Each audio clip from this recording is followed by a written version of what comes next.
blessing today.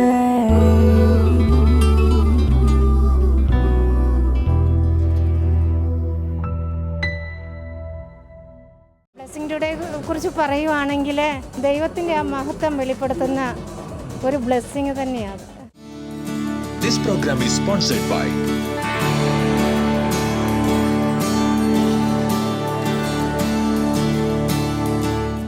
Welcome to blessing today. ഇതുവരെയുള്ള 100 കണക്കിന് എപ്പിസോഡുകൾ സ്പോൺസർ ചെയ്ത എല്ലാ ബ്ലെസ്സിംഗ് ടുഡേ സ്പോൺസേഴ്സിനോടും അതുപോലെ പാർട്ട്നേഴ്സിനോടും പ്രത്യേകിച്ച് നന്ദി അറിയിക്കുന്നു. ഇന്നത്തെ ഈ എപ്പിസോഡ് നിങ്ങളുടെ ലൈഫിലൊരു വലിയ അനുഗ്രഹമായി മാറട്ടെ എന്ന് ആശംസിക്കുന്നു. ഈ ബ്ലെസ്സിംഗ് ടുഡേ എപ്പിസോഡിൻ്റെ സ്പോൺസേഴ്സിനായി നമുക്ക് ഒരുമിച്ച് ചേർന്ന് ഈ സമയത്ത് പ്രാർത്ഥിക്കാം. ഒരുപക്ഷെ നമ്മൾ ഇതുവരെ അവരെ കണ്ടിട്ടില്ല, പക്ഷേ അവർ നമ്മെ ഇന്ന് ഈ പ്രോഗ്രാമിലൂടെ അനുഗ്രഹിക്കുകയാണ്. അവരെ നമുക്ക് അനുഗ്രഹിക്കാം. കർത്താവ്, ഞങ്ങൾ ചേർന്ന് ഷൈനി ജേക്കബിന് വേണ്ടി പ്രാർത്ഥിക്കുന്നു. തനിക്ക് കർത്താവ് നല്ല ആരോഗ്യം നൽകണമേ, എല്ലാ രോഗങ്ങളിൽ നിന്നും പരിപൂർണ സൗഖ്യം കർത്താവ് കൊടുക്കണമേ എന്ന് പ്രാർത്ഥിക്കുന്നു. മകൻ ആറിന് വേണ്ടി പ്രാർത്ഥിക്കുന്നു. വിദ്യാഭ്യാസത്തെ അനുഗ്രഹിക്കണമേ. അതുപോലെ കർത്താവെ 10th സ്റ്റാൻഡേർഡിൽ തനിക്ക് നല്ല ഒരു റിസൾട്ട് നൽകണമേ. തൻ്റെ ക്യാരക്ടറിൽ വലിയ ചേഞ്ച് ഉണ്ടാകേണ്ടതിനായി ഞങ്ങൾ അങ്ങയോട് പ്രാർത്ഥിക്കുന്നു. ഈ മുഴുവൻ കുടുംബത്തെയും കർത്താവെ അങ്ങയുടെ നാമത്തിൽ ഈ സമയത്ത് അനുഗ്രഹിക്കുന്നു. Thank you Jesus. അതുപോലെ കർത്താവെ കുവൈറ്റിൽ നിന്നുള്ള വെൽവിഷർക്കായി പ്രാർത്ഥിക്കുന്നു. മകൾക്ക് നല്ല ഒരു ജോലി അങ്ങ് കൊടുക്കണമേ. മകന് അലർജിക് ആസ്മയിൽ നിന്ന് പരിപൂർണ സൗഖ്യം കർത്താവ് കൊടുക്കണമേ. Thank you Jesus. ഈ മുഴുവൻ കുടുംബത്തെയും 2 ഭാഗങ്ങളിലുമുള്ള കുടുംബത്തിലെ അംഗങ്ങളെ നല്ല ആരോഗ്യവും അനുഗ്രഹങ്ങളും നൽകി അങ്ങ് കർത്താവെ ബ്ലെസ് ചെയ്ത് നിറയ്ക്കുന്നതിനാൽ നന്ദി പറയുന്നു. ഷിലോങ്ങിൽ നിന്നുള്ള വെൽവിഷർക്കായി പ്രാർത്ഥിക്കുന്നു. കർത്താവെ അങ്ങ് ആരോഗ്യം നൽകണമേ. പാർക്കിൻസൺസ് യേശുവിൻ്റെ നാമത്തിൽ വിട്ടുമാറുവാൻ ഇപ്പോൾ ഞങ്ങൾ പ്രാർത്ഥിക്കുന്നു. തൻ്റെ ഭാര്യയ്ക്കായി പ്രാർത്ഥിക്കുന്നു. ആരോഗ്യം നൽകണമേ. അതുപോലെ സകല രോഗങ്ങളും ആ സഹോദരിയെ വിട്ടുമാറേണ്ടതിനായി ഞങ്ങൾ പ്രാർത്ഥിക്കുന്നു. ഈ കുടുംബത്തെ ആത്മീയ വളർച്ചയിലേക്ക് അങ്ങ് നയിക്കണമേ. സകല അനുഗ്രഹങ്ങളാൽ നിറയ്ക്കണമേ എന്ന് ഞങ്ങൾ അങ്ങയോട് പ്രാർത്ഥിക്കുന്നു. Thank you Jesus four blessing dum. ഞങ്ങൾ ഒരുമിച്ച് ലോകമെമ്പാടുമുള്ള ബ്ലെസ്സിംഗ് ടുഡേ വ്യൂവേഴ്സ്, ഫാമിലിയിൽപ്പെട്ടവർ ഒരുമിച്ച് ഇവർ ഓരോരുത്തരെയും അനുഗ്രഹിച്ചിരിക്കുന്നു. യേശുവിൻ്റെ നാമത്തിൽ തന്നെ ആമേൻ.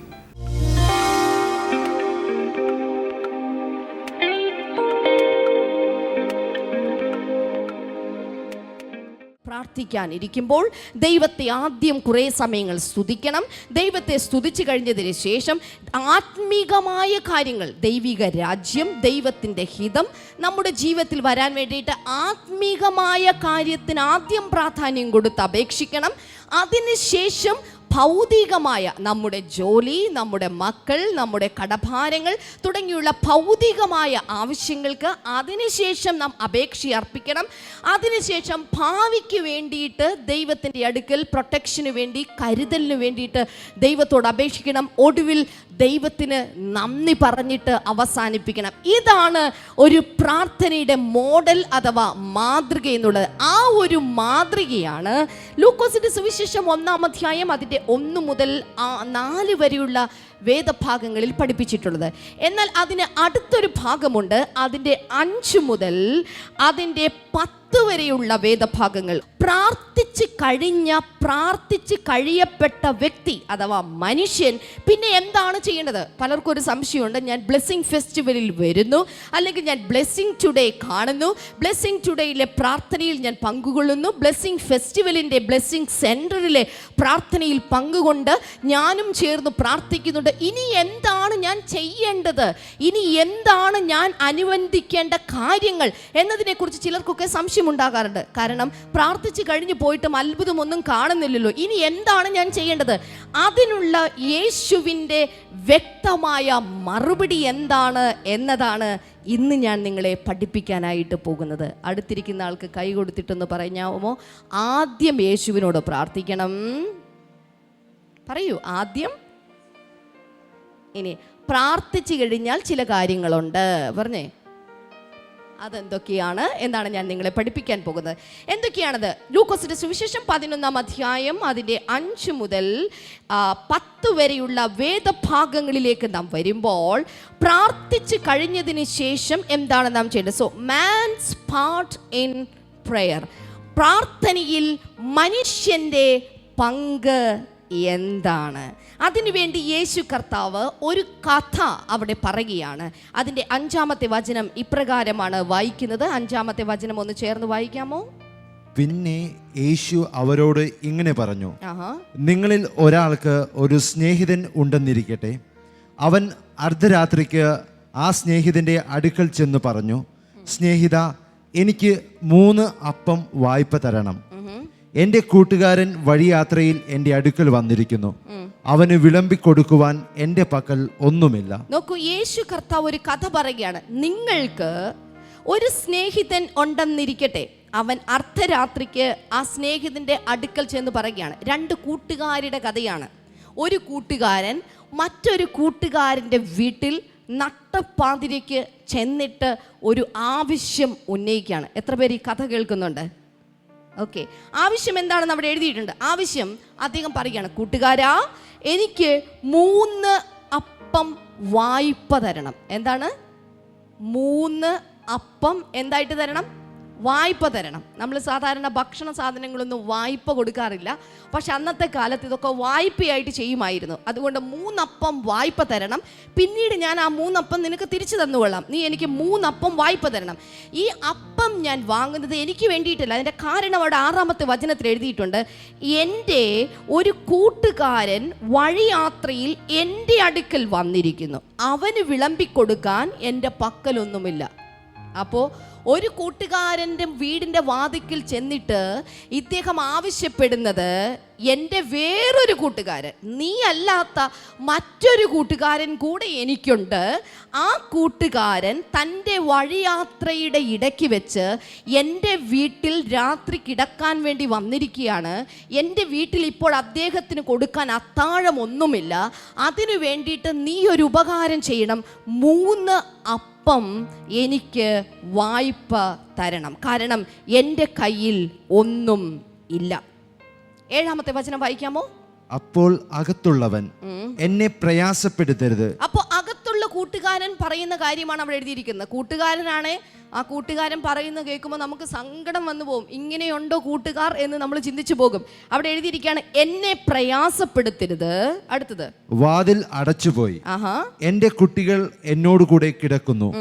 എഴുന്നേറ്റ് നിങ്ങൾക്ക് എന്തെങ്കിലും എടുത്തു തരാൻ എനിക്ക് ഇപ്പോൾ നിവൃത്തിയില്ല എന്ന് പറഞ്ഞു. അയ്യോ, നമ്മളാന്നേ ആരും കൂട്ടുകാരോട് അങ്ങനെ പറയില്ല. കൂട്ടുകാരെന്ന് പറഞ്ഞാൽ നമുക്കില്ലേലും നമ്മൾ അവർക്ക് കൊടുക്കും. ഇവിടെ എഴുതിയിരിക്കുകയാണ്, എന്നെ പ്രയാസപ്പെടുത്തരുത്. വാതിലൊക്കെ അടച്ച് എൻ്റെ പിള്ളേരായിട്ട് ഞാനിപ്പോൾ കെട്ടിപ്പിടിച്ച് കിടന്ന് ഉറങ്ങുകയാണ്.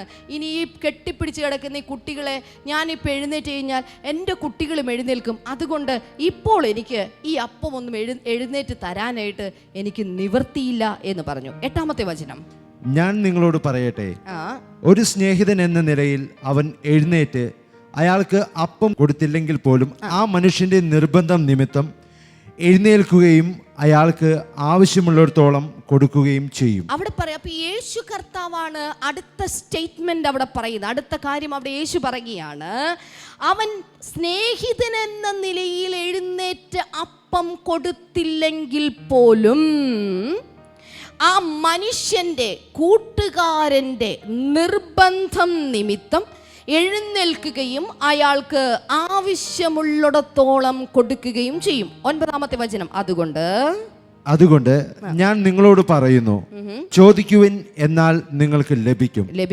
അന്വേഷിപ്പിൻ എന്നാൽ നിങ്ങൾ കണ്ടെത്തും, മുട്ടുവിൻ എന്നാൽ നിങ്ങൾക്ക് തുറന്നു കിട്ടും. 10, ചോദിക്കുന്ന ഏവനും ലഭിക്കുന്നു, അന്വേഷിക്കുന്നവൻ കണ്ടെത്തുന്നു, മുട്ടുന്നവന് വാതിൽ തുറക്കപ്പെടുന്നു. ഹല്ലേലൂയ. ഈ വേദഭാഗങ്ങളിൽ നിന്ന് നമുക്ക് എന്താണ് മനസ്സിലാകുന്നത്? ആദ്യത്തെ ആ ഭാഗങ്ങളിൽ അവിടെ 3 കൂട്ടുകാരെ കാണാം. ഒരു കോമൺ പൊതുവായിട്ടുള്ള ഒരു കൂട്ടുകാരനുണ്ട്, മറ്റ് 2 കൂട്ടുകാർ കൂടെ. ആ കൂട്ടുകാരൻ ഞാൻ നേരത്തെ പറഞ്ഞ പോലെ 3 അപ്പം വായ്പ ചോദിക്കുകയാണ്. ചെന്ന് ചോദിക്കുകയാണ്, എൻ്റെ കയ്യിൽ ഒന്നും ഇല്ല, എൻ്റെ കയ്യിൽ അദ്ദേഹത്തിന് വിളമ്പുവാനായിട്ട് ഒന്നുമില്ല, അതുകൊണ്ട് നീ എനിക്ക് ഒരു സഹായം ചെയ്യണം. ഇങ്ങനൊരു ആവശ്യം താൻ ഉന്നയിക്കുമ്പോൾ അകത്ത് നിന്ന് തനിക്ക് കിട്ടിയ പ്രതികരണം തെറ്റായ ഒരു നെഗറ്റീവായിട്ടുള്ള പ്രതികരണമായിരുന്നു തനിക്ക് ലഭിച്ചത്. എന്നെ പ്രയാസപ്പെടുത്തരുത്, എന്നെ ബുദ്ധിമുട്ടിക്കരുത്, എനിക്ക് അങ്ങനെയൊന്നും ചെയ്യാൻ സാധ്യമേ അല്ല എന്ന്. എന്നാൽ യേശു കർത്താവ് പറഞ്ഞിട്ടുള്ള സ്റ്റേറ്റ്മെൻറ്റ് നോക്കുക. ഒരു കൂട്ടുകാരൻ എന്നുള്ള നിലയിൽ കുഞ്ഞുങ്ങളുടെ കൂടെ കിടന്നുറങ്ങുന്ന കൂട്ടുകാരൻ എഴുന്നേറ്റ് അപ്പം കൊടുക്കേണ്ടതല്ലയോ? നിങ്ങൾ ഉത്തരം പറയാമോ? കൊടുക്കേണ്ടതല്ലേ? Yes or no? കൊടുക്കേണ്ടതാണോ? ആണോ? യെസ്. ഒരു കൂട്ടുകാരൻ എന്ന നിലയിൽ അദ്ദേഹം എഴുന്നേറ്റ് അപ്പം കൊടുക്കേണ്ടതാണ്.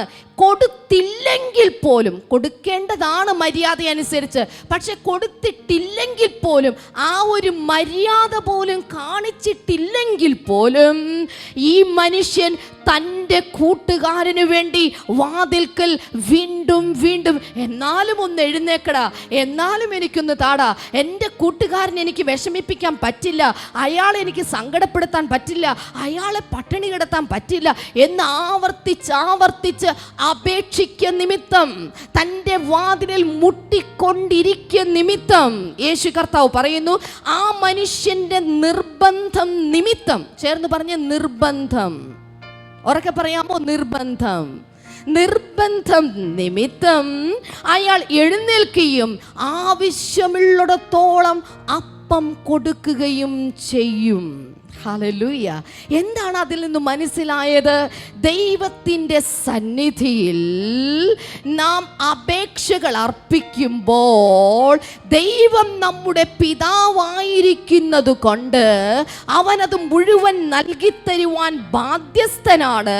ഇനി അവൻ നൽകി തരില്ല എന്നൊരു ചിന്ത നിങ്ങൾക്കുണ്ടെങ്കിൽ പോലും നിങ്ങൾ നിർബന്ധപൂർവം വീണ്ടും വീണ്ടും അപേക്ഷിച്ചു കൊണ്ടിരുന്നാൽ, മുട്ടിക്കൊണ്ടിരുന്നാൽ, വീണ്ടും വീണ്ടും യേശുവിനോട് പ്രാർത്ഥിച്ചു കൊണ്ടിരുന്നാൽ, അവൻ എഴുന്നേറ്റ് വന്ന്, സ്വർഗത്തിൽ നിന്ന് എഴുന്നേറ്റ് ഈ ഭൂമിയിലേക്ക് ഇറങ്ങി വന്ന് നിങ്ങളുടെ ആവശ്യം അപ്പമാണെങ്കിൽ അപ്പം, ജോലിയാണെങ്കിൽ ജോലി, രോഗസൗഖ്യമാണെങ്കിൽ രോഗസൗഖ്യം, കുടുംബത്തിൻ്റെ വിടുതലാണെങ്കിൽ കുടുംബത്തിൻ്റെ വിടുതൽ, സമാധാനമാണെങ്കിൽ സമാധാനം, ഏതാണോ നിങ്ങളുടെ ആവശ്യം അതവൻ ഇറങ്ങി വന്ന് ചെയ്തു തരുവാൻ ബാധ്യസ്ഥനാണ്. ചേർന്നൊരു ഹല്ലേലൂയ പറഞ്ഞാലും അടുത്തിരിക്കുന്ന ആൾക്ക് കൈ കൊടുത്തൊന്ന് കുലുക്കിയിട്ട് പറഞ്ഞേ, നിങ്ങളുടെ ദൈവം നിങ്ങളുടെ അപേക്ഷകളെല്ലാം കേട്ട് മറുപടി നൽകാൻ ബാധ്യസ്ഥനാണ്. ഹല്ലേലൂയ.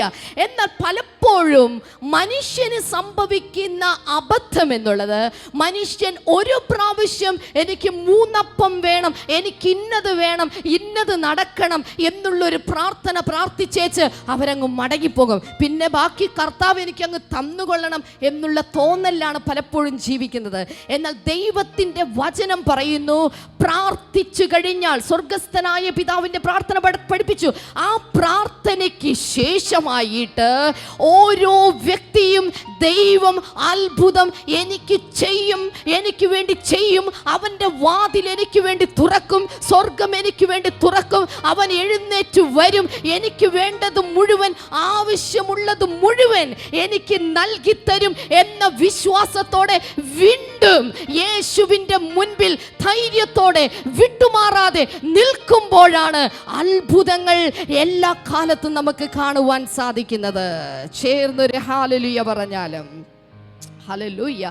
അതുകൊണ്ട് ദൈവത്തിൽ നിന്ന് അത്ഭുതങ്ങൾ പ്രാർത്ഥനയിലൂടെ വേണം എന്ന് വിശ്വസിക്കുന്നവരുണ്ടെങ്കിൽ ദൈവത്തിൻ്റെ മുൻപിൽ കാത്തിരിക്കാനും നാം പഠിക്കണം. ഹല്ലേലൂയ. യേശുവിനോട് പ്രാർത്ഥിക്കുന്ന എത്ര പേരുണ്ട്? അവരുടെ കൈകൾ കാണട്ടെ. യെസ്, കൈകൾ താഴെയിട്ടാലും. പ്രാർത്ഥിച്ചു കഴിഞ്ഞാൽ പിന്നെ നമുക്കൊക്കെ തോന്നും അപ്പം തന്നെ നമുക്ക് എന്ത് ചെയ്യണം? മറുപടി കിട്ടണം, അല്ലേ?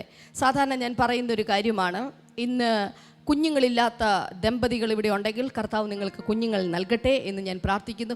കുഞ്ഞുങ്ങളില്ലാത്തവർ ഇപ്പോൾ കർത്താവ് ഇപ്പോൾ എനിക്കൊരു കുഞ്ഞിനെ നൽകണം എന്ന് പറഞ്ഞാൽ ഉടനടി ഒരു കുഞ്ഞ് നിങ്ങളുടെ കയ്യിൽ വരുമോ? ഇല്ല. നിങ്ങൾ ആ കുഞ്ഞിനെ ഗർഭം ധരിച്ച് 10 മാസം ചുമന്ന് അതിനുള്ള കൃത്യമായ തീയതിയും സമയവും അനുസരിച്ച് മാത്രമേ ആ കുഞ്ഞെന്ത് ചെയ്യുള്ളൂ, വെളിയിൽ വരികയുള്ളൂ. എല്ലാറ്റിനും ഒരു കാലമുണ്ട്. അതുകൊണ്ട് ചില പ്രാർത്ഥനയുടെ മറുപടികൾ ഉടനടി നടക്കും, ചില പ്രാർത്ഥനയുടെ മറുപടികൾ ഉടനടി നടക്കില്ല, അത്ഭുതങ്ങൾ ഉടനടി കാണില്ല. കാരണം അതിൻ്റെ പുറകിൽ മനുഷ്യന് ഒരു കാത്തിരിപ്പിൻ്റെ ആവശ്യമുണ്ട്. അടുത്തിരിക്കുന്ന ആളോടൊന്ന് പറഞ്ഞാമോ, കാത്തിരിപ്പ്. ഇപ്പുറത്തിരിക്കുന്ന ആളോട് പറഞ്ഞേ, കാത്തിരിപ്പ്. ഹല്ലേലൂയ. നോക്കൂ, ഈ മനുഷ്യൻ എന്താ ചെയ്തത്? കാത്തിരുന്നു.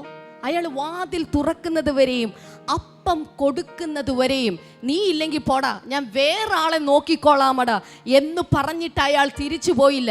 ഈ യേശു എനിക്ക് വേണ്ടി ചെയ്തില്ലെങ്കിൽ ഞാൻ പിരിഞ്ഞു പോകുകയാണെന്ന് പറഞ്ഞ് പിരിഞ്ഞു പോയില്ല. മറിച്ച് യേശുവിൻ്റെ അടുക്കൽ തന്നെ കാത്തിരുന്നപ്പോൾ ഇതാ വാതിൽ തുറന്ന് തനിക്ക് അപ്പം ലഭിക്കുകയാണ്. ഹല്ലേലൂയ. എനിക്ക് നിങ്ങളോട് പറയാനുള്ള ഒരു നല്ല വാർത്തയുണ്ട്. യേശുവിൻ്റെ അടുക്കൽ ഒരു പ്രാർത്ഥനാ വിഷയവുമായി നിങ്ങൾ വന്നിട്ടുണ്ടെങ്കിൽ ഇന്ന് നിങ്ങൾക്ക് വിടുതൽ ലഭിച്ചില്ലെങ്കിലും നിങ്ങൾ സങ്കടപ്പെടരുത്, നിരാശപ്പെടരുത്, പ്രയാസപ്പെടരുത്. ആ പ്രാർത്ഥനയ്ക്ക് മറുപടി ലഭിക്കുന്ന ഒരു ദിവസമുണ്ട്. ആ ദിവസം കർത്താവ് മറുപടി തന്നിരിക്കും. അത് നിങ്ങളുടെ കയ്യിൽ വരേണ്ട ഒരു സമയമുണ്ട്. ആ സമയത്ത് ദൈവം അത് നിങ്ങളുടെ കയ്യിൽ കൊണ്ടുവന്ന് നൽകും. അതുവരെയും മനുഷ്യന് പ്രാർത്ഥനയിലെ പങ്ക് കാത്തിരിക്കുക, കാത്തിരിക്കുക, കാത്തിരിക്കുക എന്ന് മാത്രമാണ്.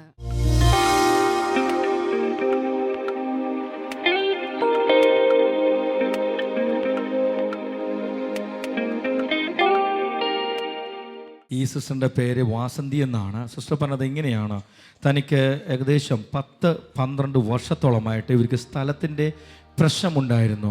ഇവരെ പിതാവിൽ നിന്നും ഇവർക്ക് അവകാശം ലഭിക്കേണ്ട സ്ഥലമായിരുന്നു. പക്ഷെ അതിൻ്റെ പേരിൽ കേസുകളും മറ്റുള്ള പ്രശ്നങ്ങളും എല്ലാം നടന്നു. വല്ലാതെ മാനസികമായി പ്രയാസപ്പെട്ട് ഇനി ഞങ്ങൾക്കിത് ഒരിക്കലും കിട്ടില്ല അങ്ങനെയൊക്കെ ചിന്തിച്ച് ജീവിച്ച ഒരു സിസ്റ്ററാണ് ഷമാസിൻ്റെ അരികിൽ നിൽക്കുന്നത്. ഈ സിസ്റ്റർ പറയുന്നത് ഇങ്ങനെയാണ്, കഴിഞ്ഞ പ്രാവശ്യം, അതായത് CSI പാരിഷ് ഹാളിൽ 2013 നടന്ന ബ്ലെസ്സിങ് ഫെസ്റ്റിവലിൽ ഈ സിസ്റ്റർ അവിടെ വന്നിരുന്നു.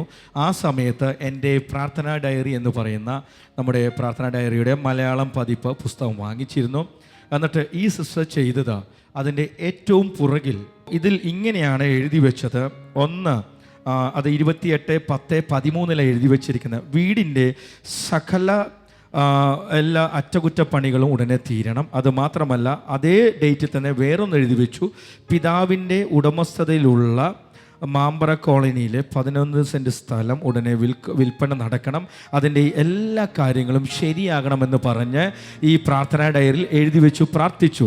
സിസ്റ്റർ പറയുന്നത് ഇങ്ങനെയാണ്, ഈ പ്രാർത്ഥനാ ഡയറിയിൽ 38ാമത്തെ ഒരു പ്രാർത്ഥനയുണ്ട്. ജീവിതത്തിൽ ഒരു വലിയ പ്രശ്നം നേരിടുമ്പോൾ പ്രാർത്ഥിക്കുന്ന ആ പ്രാർത്ഥനയും ഇതിനോടൊപ്പം പ്രാർത്ഥിച്ചിരുന്നു.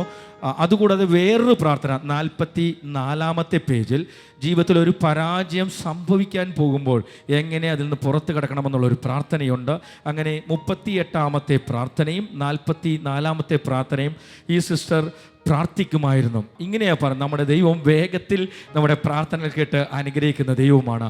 അതുള്ള മറുപടി ദൈവം കൊടുത്തു. ഇവർ 28/10/2013 എഴുതി വെച്ച പ്രാർത്ഥനയുടെ മറുപടി ലഭിച്ച ദിവസവും ആ കാര്യങ്ങളും ഇതേ പ്രാർത്ഥനയുടെ പുറകിൽ തന്നെ എഴുതി വെച്ചിട്ടുണ്ട്. അത് 30/4/14 ആ സ്ഥലവും അതിൻ്റെ എല്ലാ കാര്യങ്ങളും ശരിയായി, നീണ്ട 10-12 വർഷത്തോളമുള്ള പ്രശ്നങ്ങളും എല്ലാം മാറി ഇന്ന് എൻ്റെ കയ്യിൽ ഇവർക്ക് സ്ഥലം സ്വന്തമായി ലഭിച്ച ആധാരവും അതുമാത്രമല്ല കരമടച്ച റെസിപ്റ്റുമായിട്ടാണ് ഇവിടെ വന്ന ഈ തെളിവുകളോടുകൂടി നമ്മുടെ ദൈവം അനുഗ്രഹം നൽകുമ്പോൾ മറ്റുള്ളവർക്ക് തെളിവുകൾ കാണിച്ചുകൊണ്ടുള്ള അനുഗ്രഹമാണ് നമ്മുടെ ദൈവം നൽകുന്നത്. ആമേൻ, ഹല്ലേലൂയ.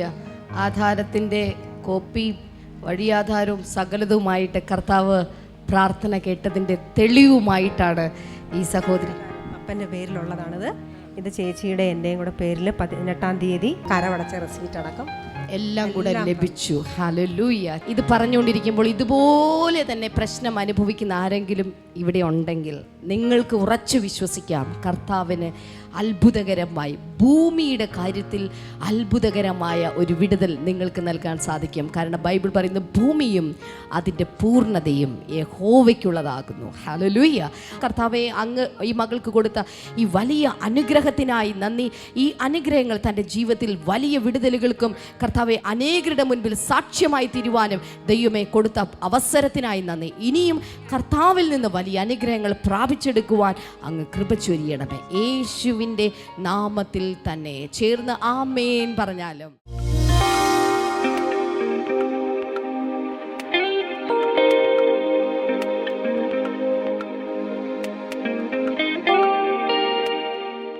ഇനി നമുക്ക് പ്രാർത്ഥിക്കുന്ന സമയമാണ്. പ്രാർത്ഥനയിലൂടെ കർത്താവ് കഴിഞ്ഞ നാളുകളിൽ നമ്മുടെ ബ്ലെസ്സിംഗ് ടുഡേ എപ്പിസോഡുകളിലൂടെ വൻ കാര്യങ്ങൾ ചെയ്തു. അതിന് നമുക്ക് കർത്താവിന് നന്ദി കരയറ്റം. അപ്പോൾ തന്നെ ഇനിയുള്ള നമ്മുടെ ആവശ്യങ്ങൾ കർത്താവ് ചെയ്യും എന്ന് വിശ്വസിക്കുക. യേശു കർത്താവിൻ്റെ നാമത്തിൽ പാൻക്രിയാസിൽ ക്യാൻസറുള്ളൊരു വ്യക്തിയെ കർത്താവ് ഈ സമയത്ത് സൗഖ്യമാക്കുന്നു. യേശു കർത്താവിൻ്റെ നാമത്തിൽ അത് സംഭവിക്കട്ടെ. Thank you Lord. അതുപോലെ ഉമിനീർ ഗ്രന്ഥികൾക്ക് പ്രയാസമുള്ള ചില വ്യക്തികളെ കർത്താവ് ഈ സമയത്ത് സൗഖ്യമാക്കുന്നുണ്ട്. ത്രോട്ട് ക്യാൻസർ സൗഖ്യമാകട്ടെ, ബ്രസ്റ്റ് ക്യാൻസർ സൗഖ്യമാകട്ടെ, ബ്ലഡ് ക്യാൻസർ സൗഖ്യമാകട്ടെ, ക്യാൻസറിൻ്റെ വിവിധ രീതിയിലുള്ളത് യേശുവിൻ്റെ നാമത്തിൽ ഇപ്പോൾ സൗഖ്യമാകട്ടെ. ഹാർട്ടിൻ്റെ വാൽവുകളിലുള്ള ബ്ലോക്ക് യേശുവിൻ്റെ നാമത്തിൽ മാറിപ്പോകുന്നു. വയറിനകത്തുള്ള, പ്രത്യേകിച്ച് യൂട്രസിനകത്തുള്ള മുഴകൾ യേശുവിൻ്റെ നാമത്തിൽ മാറിപ്പോകട്ടെ. അതുപോലെ തന്നെ ഓവറിയിലുള്ള സിസ്റ്റുകൾ യേശു കർത്താവിൻ്റെ നാമത്തിൽ ഈ സമയം മുതൽ സൗഖ്യമാകട്ടെ. ഹെർണിയ എന്ന രോഗം യേശുവിൻ്റെ നാമത്തിൽ മാറിപ്പോകുന്നു. പൈൽസ് രോഗം സൗഖ്യമാകട്ടെ. ഫിസ്റ്റുല സൗഖ്യമാകട്ടെ ഇൻ ജീസസ് നെയിം. കാൽമുട്ടുകളിൽ ഭയങ്കര പ്രയാസം അനുഭവിക്കുന്ന ചില വ്യക്തികൾ, പ്രത്യേകിച്ച് കാൽമുട്ടിൽ എന്തോ ഇങ്ങനെ തുണി ചുറ്റി വെച്ചിട്ടുണ്ട്, അങ്ങനെയുള്ള ചില വ്യക്തികൾ യേശു കർത്താവിൻ്റെ നാമത്തിൽ ഈ സമയത്ത് സൗഖ്യമാകട്ടെ. In the mighty name of Jesus. Spondylosis യേശുവിൻ്റെ നാമത്തിൽ ഇപ്പോൾ തന്നെ സൗഖ്യമാകട്ടെ. യൂറിനിലൂടെ ബ്ലഡ് പൊക്കൊണ്ടിരിക്കുന്നൊരു വ്യക്തി യേശുവിൻ്റെ നാമത്തിൽ അത് സ്റ്റോപ്പ് ചെയ്യാം in Jesus name. Thank you Lord. കാൽപ്പത്തിയുടെ ചലനശേഷി നഷ്ടപ്പെട്ടിട്ട് നീര് വന്നിരിക്കുകയാണ്, അനക്കാൻ കഴിയുന്നില്ല, വല്ലാതെ വറീഡായിരിക്കുന്നൊരു കുടുംബം യേശുവിൻ്റെ നാമത്തിൽ ആ കാൽപ്പത്തി സൗഖ്യമാകട്ടെ. മൈഗ്രെയിൻ, സൈനസൈറ്റിസ് പോലെയുള്ള കടുത്ത തലവേദനകൾ യേശുവിൻ്റെ നാമത്തിൽ ഈ സമയത്ത് സൗഖ്യമാകട്ടെ in the name of Jesus. പ്രത്യേകിച്ച് ഗ്രേസി എന്നു പേരുള്ള ഒരു സഹോദരിയെ ഭയങ്കരമായ സിവിയർ ആയിട്ടുള്ള തലവേദനയും അതിനോട് ചേർന്ന് ഛർദിയും ഒക്കെയുള്ളൊരു ഗ്രേസി ഇപ്പോൾ സൗഖ്യമാകട്ടെ. ആ ഗ്രേസിയോടൊപ്പം അതേപോലെ രോഗലക്ഷണങ്ങളുള്ളവർ യേശുവിൻ്റെ നാമത്തിൽ സൗഖ്യമാകട്ടെ ഇൻ ജീസസ് നെയിം. പ്രഗ്നൻ്റ് ആയിട്ടുള്ള ഒരു സഹോദരി ഇത് വാച്ച് ചെയ്യുന്നുണ്ട്. എന്നാൽ ഇതിനു മുമ്പുള്ള സ്കാനിങ്ങിൽ എന്തോ തകരാറ്, ബേബിക്ക് എന്തോ തകരാറ് പറഞ്ഞിട്ടുണ്ട്. അതുകൊണ്ട് നിങ്ങൾ ഭയങ്കരമായ കണ്ണുനീരിലാണ്. യേശുവിൻ്റെ നാമത്തിൽ ആ കുഞ്ഞ് നോർമൽ ആയി മാറട്ടെ in Jesus name. In Jesus name. Doctor strong ആയി സജസ്റ്റ് ചെയ്യുന്നത് ആ കുഞ്ഞിനെ കളയണമെന്നാണ്. എന്നാൽ നിങ്ങൾ വിശ്വസിക്കുമെങ്കിൽ കർത്താവ് ഒരു അത്ഭുതം ആ ഗർഭാശയത്തിനകത്ത് വെച്ച് തന്നെ കർത്താവ് ചെയ്യാൻ പോവുകയാണ്. In the name of Jesus അത് സംഭവിക്കട്ടെ. Thank you Lord. Thank you Jesus. കിടപ്പിൽ ആയിരിക്കുന്ന ഒരാൾ കിടന്നുകൊണ്ട് ഇത് വാച്ച് ചെയ്യുന്നുണ്ട്. നിങ്ങളുടെ ദിവസങ്ങൾ ഇങ്ങനെ എണ്ണപ്പെട്ടിരിക്കുന്നു, ഇതോടെ തീരുകയാണെന്നൊക്കെയാണ് നിങ്ങൾ ചിന്തിക്കുന്നാൽ യേശുവിൻ്റെ നാമത്തിൽ ഒരു വലിയ വിടുതൽ ആ വ്യക്തിയിൽ ഉണ്ടാകട്ടെ ഇൻ ജീസസ് നെയിം ഉണ്ടാകട്ടെ. Thank you father. കർത്താവെ, തിരുനാമത്തിൽ ആർത്രൈറ്റിസ് തുടങ്ങി സകല രോഗങ്ങൾ, നിങ്ങളുടെ രോഗം എന്താണെങ്കിലും പ്രശ്നം എന്താണെങ്കിലും ഇതിലേക്ക് കൈനീട്ടി വിടുവിക്കുന്നവൻ യേശുവാണ്. യേശുവിൻ്റെ നാമത്തിൽ വിടുതൽ ഉണ്ടാകട്ടെ. കർത്താവ് അങ്ങനെ ചെയ്തതിനാൽ നന്ദി. യേശുവിൻ നാമത്തിൽ തന്നെ ആമേൻ. ഇന്നത്തെ എപ്പിസോഡ് കണ്ടതിന് നന്ദി പറയുന്നു. നിങ്ങൾക്ക് ഈ എപ്പിസോഡുകളിലൂടെ ലഭിക്കുന്ന അനുഗ്രഹങ്ങൾ, അത്ഭുതങ്ങൾ, രോഗസൗഖ്യങ്ങൾ ഇതൊക്കെ കേൾക്കാൻ ഞങ്ങൾക്ക് വലിയ ആകാംക്ഷയുണ്ട്. സ്ക്രീനിലെ നമ്പറുകളിൽ ഇപ്പോൾ തന്നെ വിളിച്ച് അത് പറയണം. പ്രാർത്ഥനാ വിഷയങ്ങൾ വിളിച്ചറിയിക്കാം. അതുപോലെ തന്നെ നിങ്ങൾക്ക് ലഭിക്കുന്ന അനുഗ്രഹങ്ങൾ പറയാം. ഇനി വരുന്ന ബ്ലെസ്സിങ് ഫെസ്റ്റിവലുകളിൽ നേരിട്ട് പങ്കെടുത്ത് യേശുവിൻ്റെ സാക്ഷിയായി തീരുകയാണ്. ഈ ബ്ലെസ്സിങ് ടുഡേ എപ്പിസോഡുകളെക്കുറിച്ച് ഇതുവരെ കേട്ടിട്ടില്ലാത്തവരോട് തീർച്ചയായും നിങ്ങൾ പറയണം. തിങ്കൾ മുതൽ വെള്ളി വരെ ഈ സമയത്ത് ഇതേ ചാനലിൽ നിങ്ങൾക്ക് ഈ പ്രോഗ്രാം കാണാൻ കഴിയും. ബ്ലെസ്സിങ് ടുഡേയിൽ നിന്നുള്ള പ്രസിദ്ധീകരണങ്ങൾ, എൻ്റെ പ്രാർത്ഥന ഡയറി, ആശിഷുമാരി, sermon note keeper, song book തുടങ്ങിയ പലതും നിങ്ങൾക്ക് ലഭ്യമാണ്. സ്ക്രീനിലെ നമ്പറിൽ വിളിക്കുക, വെബ്സൈറ്റ് സന്ദർശിക്കുക. കർത്താവ് ധാരാളമായി അനുഗ്രഹിക്കട്ടെ. See you tomorrow. Bye-bye.